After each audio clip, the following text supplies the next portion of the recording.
Bilang Pilipino, nakaugalian na natin na lagi tayong naghuhugas ng kamay bago kumain. 'Di po ba? Mga bata pa lang tayo, lagi na tayong nire-remind ng mga magulang natin na bago ka kumain, maghugas ka ng kamay, kailangan hindi madumi yung kamay mo, baka ka magkasakit, ganyan-ganyan. Pero, masasabi ba nating kasalanan yung hindi paghuhugas ng kamay bago kumain? Labag ba yan or masama ba yan sa mata ng Diyos? Well, sa video to, yun yung pag-uusapan natin. So, i-share ko sa inyo dito yung kwento ng makikita sa Matthew chapter 15 verse 1 hanggang 20. Okay? So, ang kwento dito ay nakita ng mga skriba at ng mga fariseyo na hindi naghugas ng kamay yung mga um, apostol ni Jesus.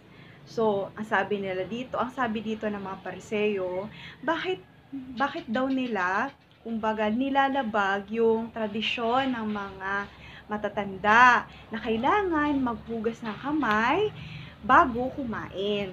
So, ang sagot dito ng ating Panginoon, Matthew chapter 15 verse 11. Not what goes into the mouth defiles a man, but what comes out of the mouth, this defiles a man. Okay? So, hindi daw nakakahawa kung sa mga tao, kung ano man yung pinapasok sa bibig natin. Okay? Ang nakakahawa daw is kung ano yung lumalabas sa bibig natin. Okay?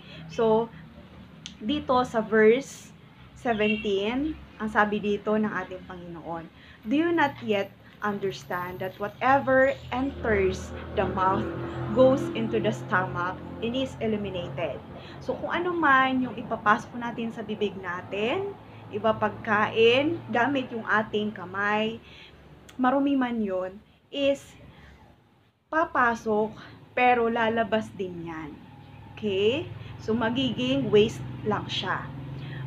And dito sa verse 18, but those things which proceed out of the mouth come from the heart, and they defile a man. Okay? Kung ano man daw yung lumalabas sa bibig natin, ay nanggaling sa puso natin. At ito daw yung nakakahawa sa tao. Okay po? So, sa verse 19, for out of the heart proceed evil thoughts, murders, adulteries, fornications, thefts, false witnesses, blasphemies. Okay? Kung ano man yung mga lumalabas sa bibig natin, na ito ay galing sa puso natin. So, yung puso natin, syempre, minsan, hindi natin, kumbaga, yung ibang tao, diba, yung puso ay punong-puno ng galit, diba, punong-puno ng galit, ng kasamaan, diba, ng kung anumang intensyon na masasama. Okay? Ito daw yung nakakahawa sa tao. Okay? Kung ano man yung lumalabas sa bibig natin. Dahil ito yung nanggagaling sa puso natin. Okay? Verse 20, these are the things which defile a man, but to eat with unwashed hands does not defile a man. So, yung mga bagay na to, ng mga masasama na ginagawa ng mga tao, diba? Ito yung nakakahawa. Pero yung pagkain na hindi naghuhugas ng kamay, hindi daw to nakakahawa sa tao. So, ano yung kailangan nating pakatandaan? Na hindi natin kailangang, kumbaga, magpakita sa tao na ito, malinis ako, malinis sa pangangatawan ko. 'Di ba? Ang mahalaga kung ano yung nilalaman ng puso natin. Yes, malinis ka. Malinis kang manamit, malinis ka sa pagkain. Pero tanungin mo yung sarili mo. Pakinggan mo yung puso mo. Ano ba yung nilalaman nito? Mabuti ba o masama? Dahil yan ang mahalaga sa mata ng Diyos. Yan ang pinakamahalaga. kung ano yung nilalaman ng puso natin, kung ano yung nilalabas natin sa bibig natin. Kung puro kasamaan, 'di ba?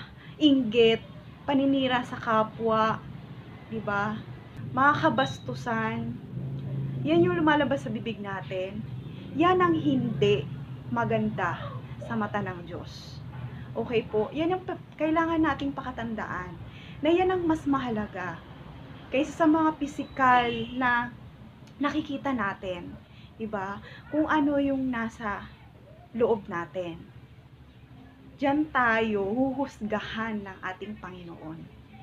So yun, maraming salamat po sa panonood and sana may natutunan kayo. See you next time. Bye.